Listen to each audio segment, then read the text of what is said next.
The Lord is my shepherd, there is nothing I shall want. Praise be to Jesus. The world labels people based on one's culture, caste, race, religion, language, nationality, etc. Even in the epoch science, there is a superstitious belief that those who are brown in color are educated and considered to be good and speak the truth always. However, God looks at the heart of the individuals. In the first reading, David, the shepherd boy, was chosen by God to be the king of Israel. In the Gospel, Jesus heals a man blind by birth. The outcome of healing the blind man raises three profound issues. Firstly, who healed the man? Secondly, when does the healing take place? And thirdly, whom received healing? The Jews believed that any person who is affected by infirmities considered to be a sinner, because sickness or pain are on account of one's own sins or of their parents' sins. But Jesus gives a different meaning to it. He wants us to know the truth that it is not a man's sin or his parents' sins, but the works of God might be made manifested in him. The blind man who had not known Jesus grows now gradually in faith by the work of Jesus. Firstly, he comes to know the person of Jesus. Secondly, he confesses that Jesus is not sinner, because Jews believe that God does not listen to sinners.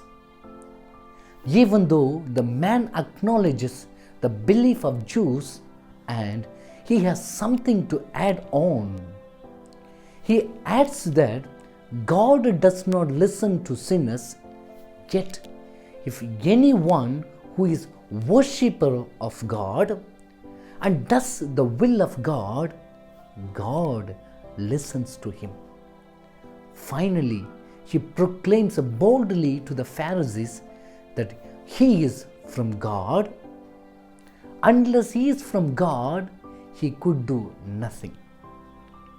As a result, the blind man becomes the believer of God and worships Jesus.